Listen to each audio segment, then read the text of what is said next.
Good afternoon, ladies and gentlemen. It's my pleasure to talk to you on the electricity storage. I will cover global trends and possible solutions for Ukraine.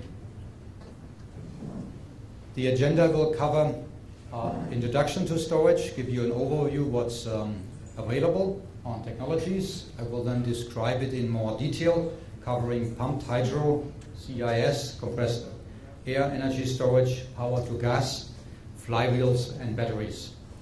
I'll then squeeze in 2 slides about a new development in Germany, which I found very interesting, and we will then revert back to large-scale storage applications and finally finish with some conclusion. Let's start with a nice quote. The problem of energy storage is not exactly new. Already famous Mr. Edison mentioned in a talk about 100 years ago with Mr. Ford that this problem has to be solved to move mankind from being apes to something more scientific and more usable, put it this way. And he ends with a statement, I hope we don't have to wait until oil and coal are running out before we find a solution to that. So I'm now happy to take you through to what's available today, because I think we have worked, all the communities have worked very intensively to solve Mr. Edison's problem. Let's first talk about the benefits of storage. We mainly focus on 3 benefits. One is the so-called load shifting. It's indicated in the picture on your lower left. Typically, PV has its maximum output during noontime, but also electricity is needed in the system, in the country, in the households at night, and where there is no sun, unfortunately. So just being able to move the energy collected in daytime and use it at night would be a great advantage for any renewable energy, in this case especially PV. The second part is improving grid quality. What is being talked there is, also try to illustrate in the picture below, it's hard to see from the back, but you have quick changes in the load in the morning and in the evening. And this picture shows a load change of 6 megawatt within 2 hours, and up and down. So any system will see a problem in providing these fast changes, and normally it's a problem to control the frequency of your grid. So the ideal storage solution would be a short-term buffer to take up the peak and then release the power later when the peak has faded out. The third dimension I want to mention is energy efficiency. The best picture for that is the Toyota Prius. What we mean with that is when you have a hybrid system, so let's say a local diesel generator, then just add PV and some storage, and you make a nice autonomous system which actually has a lower cost of energy produced than if you would run it with diesel only, especially if you have high cost of diesel in remote areas. So that would be a big advantage for, call it island solution or remote villages, and there are quite some cases now being deployed with this idea. So let's take a view of on available technologies. I'll start with pumped hydro. We all know it. You have 2 levels of reservoirs. If there is excess electricity, you pump water from the lower to the upper reservoir, and when you need electricity, you let it run through a turbine from the upper reservoir down to the lower one. It's very apparent. This has some restrictions. You need this height difference, so you need some geological formations in order to be able to install something like this. But from a technology point of view, it's very mature. It's actually deployed around the world in many cases. Scalability is also good. It's mainly a large-scale system. up to 1 gigawatt. Discharge times typically days to weeks, and the ground cycle efficiency can reach up to 80%, so it's pretty efficient storage. The second technology I want to talk on is compressed air energy storage. There's something more new. It's now being installed in pilot projects. Typically, the best economical case is if you have access to empty caverns like abandoned or exhausted gas or oil caverns. Also, coal mines would do it if they are airtight, and then you pump air in about 350 atmospheres into these caverns, store it there, and then when you need it, you release it via a simple as a diesel generator. Run off air, not off diesel. Scalability up to 100 megawatt hours today. Today's is the discharge time, and you can get up to 70%. A problem here is when you compress air, it heats up, so you lose energy with that one. And when you expand it again, it cools, so you need to collect energy from the outside. So this is why the efficiency is not as high as with hydro. A more newer technology is the so-called power to gas. We call it developed state. It has no geographical limitation whatsoever. The idea there is to take excess energy, and instead of not using them, you convert this energy, for example, to hydrogen. You can also do synthesized natural gas, and then you feed this, either store this gas, or you feed it directly into the national gas system, which you can use more or less as an infinite storage element. The scalability can go up to several megawatts, and discharge times is again days to weeks. Unfortunately, the efficiency, if you only look on the electricity, is about 20% only. If you also can use the heat, because you run through a thermal cycle to change gas into electricity again, then you can get up to 80%. So it depends how you place it and how you use it. Another technology well known, and several buses were running with this technology, is a flywheel, mechanical flywheel. It has been developed further, and it's now also in a, call it pilot developed stage. Again, no limitation, it's very modular. It can release power within seconds, so it's a very fast system, and it runs up to 85 to 95% efficiency. I'll talk more about this later on and its characteristics. The last technology I want to mention is any form of battery. We all know the lead acid battery we have in our cars.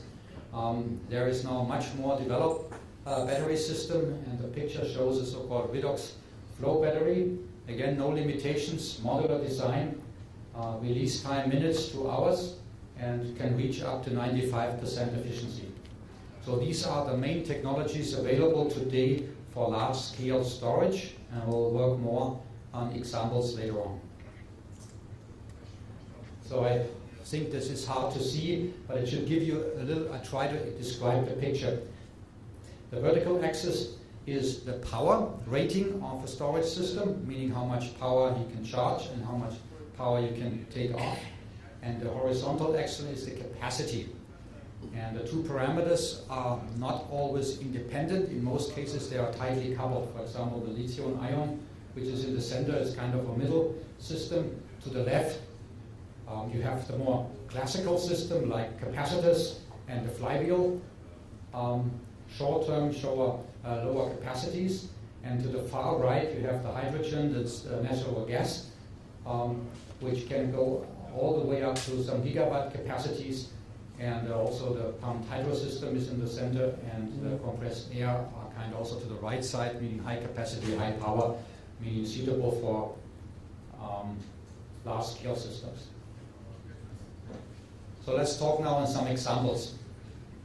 On the left-hand side, you see an example of a pumped hydro system based in Southern California. It has a capacity of 1 gigawatt.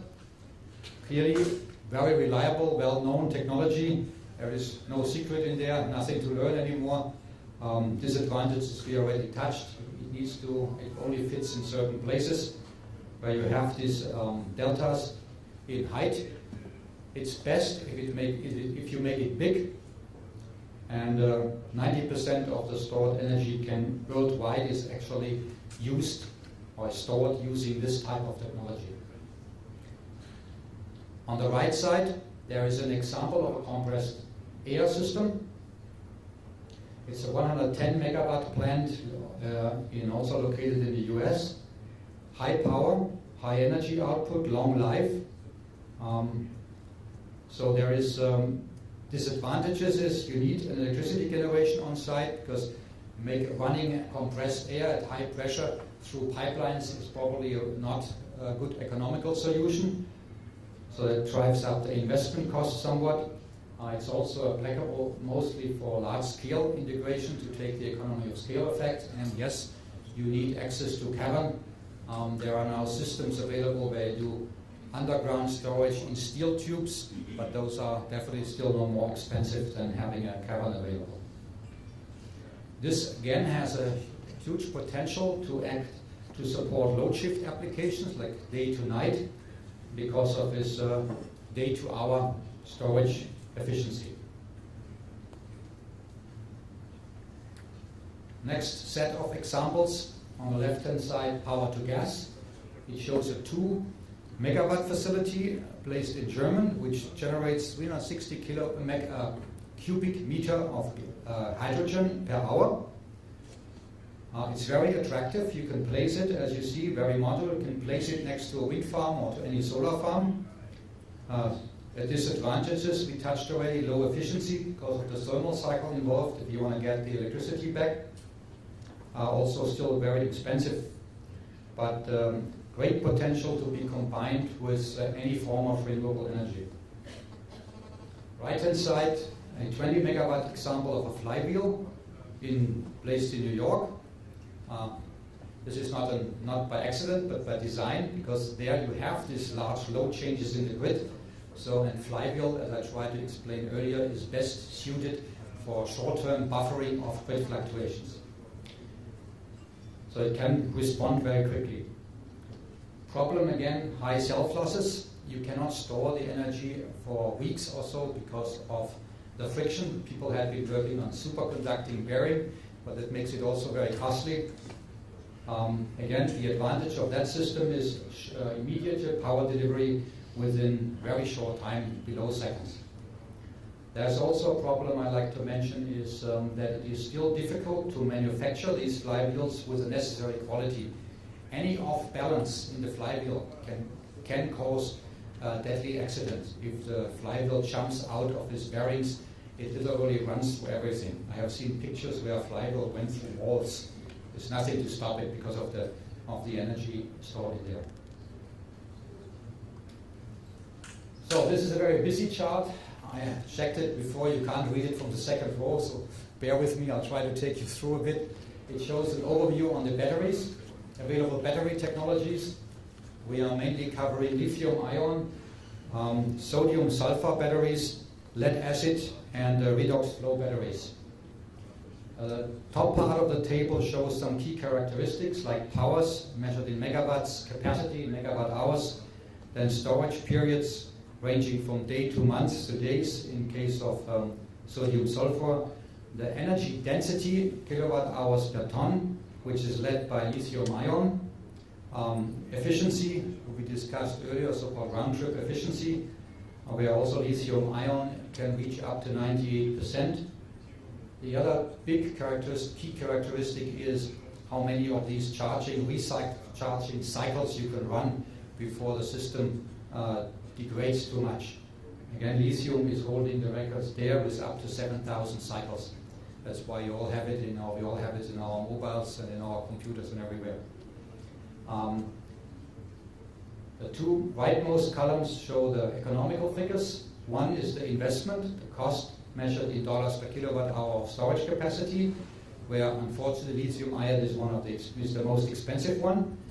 And then on the right-hand side, you have the cost per kilowatt hour delivered, meaning on a continuous cycle you store, you charge, to recharge, and over lifetime this is the cost, where currently the sodium sulfur and the redox flow batteries are leading the cost figures, with lithium also being on the expensive side.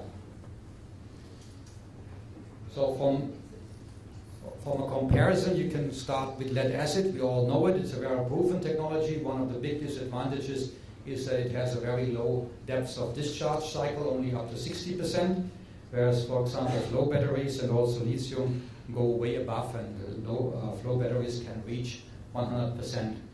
So also the technologies are quite different. Lead acid, I don't have to explain. Lithium ion, you have a reaction, chemical reaction with the lithium ion moving. So that is causing sometimes a problem, because it has to go through a membrane, and if this resistance gets up, the battery gets hot and starts to burn, which the latest incident was this battery fire in the Dreamliner. Molten salt is another very interesting technology because of the low cost of kilowatt hour delivered. It's a chemical reaction between different salt components. So also a very easy technology. The problem there is that it is operating at a very high temperature, about 300 degrees. So making that suitable for cars is probably not a great idea, but for local storage it could work, and people are deploying it. Downside is also the overall efficiency of that system, and you have to have a good insulation. Or if you lose the heat of the battery, then the thing does not function anymore. On the right-hand side, the flow battery. This is only an electronic reaction, so only electrons are moving. There are no ions being changed or chemical reaction, which means the lifetime of the energy carrier is practically infinite. The lifetime is determined by the actually converter, which changes the electricity into the chemical energy and back.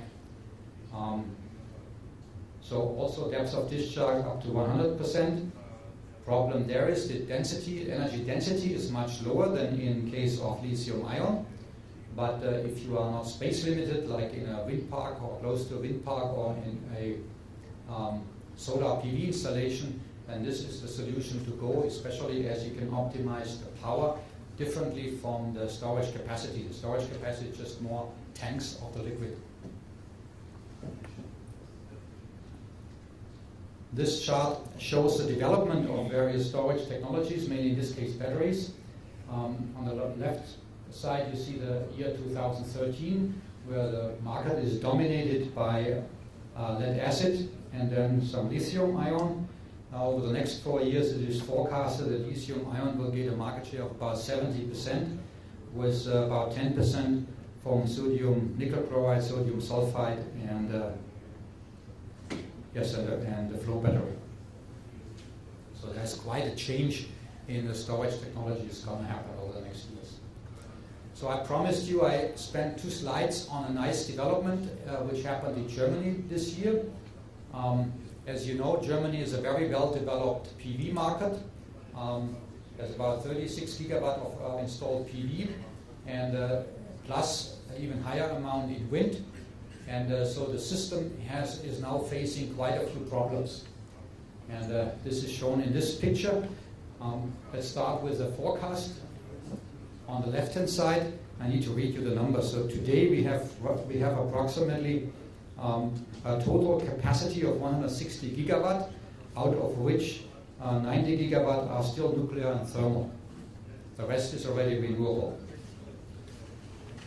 In about 30-40 years, the amount of renewable will go up to more than 80%. So this needs some major restructuring of the whole energy electricity system, which is shown on the right-hand side. So one simple, clear pillar is increase the transmission lines. We have now a situation that they built big wind parks in the North Sea, so-called offshore wind parks, and the power cannot be delivered to the end users because the capacity of the grid is not there. So we have literally now using diesel generators to turn the wind turbines out of the wind in order not to damage them. So this is a totally ridiculous situation. The second pillar which is needed is a generating of flexible generation assets. Mainly they are thinking of combined gas cycles turbines. The third pillar is integrating this all together and do a demand-side load management. They are actually now offering companies incentives if they shut off their facility or allow the grid operator to shut off their electricity supply during critical load times. Interesting concept. And clearly all of this only works if there is sufficient energy storage also available. So Germany has now issued a new funding system on top of the feed-in tariff by providing 25 million euros of grant this year alone for residential storage to be installed together with new to be built residential PV installations. So in numbers, that means if you build now 1 kilowatt of a PV plant and add storage to it, you can get 660 euros per kilowatt hour of storage capacity, and you pay roughly 2,000 euros for the PV system. So that makes it a pretty attractive offer. So individuals can now get between 1 and several thousand euros for their household, budget already mentioned, and they have currently about 1,100 applications already passed and approved, and another 4,800 in the process. So the requirements for these house owners or PV owners is that the system can only supply up to 60% of the rated output to the grid. Everything else needs to be used in storage or inside of the house. With that system, they incentivize on one side to build the storage, and on the other side, they really make sure that there is a relief on the grid. Because if the problem is that everybody can legally provide as much power to the grid as he wants with his PV system, which causes some of the problems. And the systems must have an interface which allows them to be integrated in so-called smart grids. The table on the right-hand side we copied out of PV Magazine of August. It shows a calculation where the magazine was calculating how much such a system could cost to still make it economical, beneficial for the owner. And what they calculated, more or less two numbers in there. One number is, the middle column is for conservative assumptions like standard electricity prices today, moderate increases, and a expensive replacement of both the battery and the inverter after 10 years. With that number, you end up between 1,000 and 1,500 euros per kilowatt hour of storage capacity, depending on how the level of funding you can get. The right-hand scenario assumes a more aggressive price increase, as well as lower cost of replacement, which would in turn allow the system to be more expensive, and the price could go up to between 2.3 thousand euros per kilowatt hour to 3.4. So this is already a very interesting price range where systems are available for residential storage in Germany. So if that could really take off, there will be a huge market for residential storage in Germany, and this would be one big pillar in stabilizing the national grid. So let's now come back after this excursion into residential to our large-scale topic. I want to show some slides on what's happening on the global market. On the top left picture, we show the development of storage capacity connected with PV per year from now 2013 till 2017. And the numbers show that there is a strong growth up to about 5 gigawatt hours until 2017 of installed capacity next to PV plants. The lower three pictures break it down into residential, commercial, and utility scale. The charts more or less show the same trend. It's all going up, reaching about 2 to 2.5 gigawatt of installation of PV with storage attached to it. Residential, Europe will lead, most likely Germany. Commercial, the Americas looks like they take the lead, and utility scale is Asia. If you now look a little bit more into detail, there is a clear trend, and actually the market will change from residential and utility scale to commercial, so storage will mostly be applied, or largest market will be in commercial areas, with global installation reaching above 2.3 gigawatt in 2017. And we think that Japan will become the PV storage market leader. There are several reasons for that. One, Japan has high electricity prices. Today it's already possible to generate electricity out of PV plants which are cost of ownership lower than the grid price. Plus, I shouldn't say thanks, but driven by the Fukushima disaster, there is a big hype and enthusiasm back to renewable energy. Japan was a big leading company about 10 years ago, then lost track, and is now really strongly coming back. So the expectation is that by 2018, Japan will have installed about 380 megawatt of PP with storage, which will lead the world by a large margin. The Lux Research expects that Germany and US will be the second and third place with about 94 or 75 megawatt of PV, including storage installed. Japan is currently having 2 installations of 60 megawatt hours redox flow battery in the Hokkaido island, and another 20 megawatt hours of lithium-ion battery in Tohoku. So there are quite some capacities being installed now. In a nutshell, we strongly believe that having cheap, large-scale energy storage available, this we consider the holy grail for the renewable energy and its further development, as it would now, for the first time, allow solar and wind-generated electricity to be supplied around the clock at a much more stable rate than having this huge fluctuation, either by wind fluctuation or by the daily or yearly cycle of the sun. Let's close with a hypothetical quote of Mr. Edison. What would he have said having lived today? And I think what we can clearly say, wind and solar will play a major role in the global energy system. Development of storage will be driven by integration into renewable energy system, either being off-grid, being an island solution, or even being on a national scale. The adoption of storage will accelerate dramatically to above 5 gigawatt hours in 2017. There is still work to do. New storage system will still to have further developed, both with respect to cost, investment, as well as into operating cost, technology and reliability. And it looks like Japan will be the leader in the electricity storage market, with Germany and US to follow.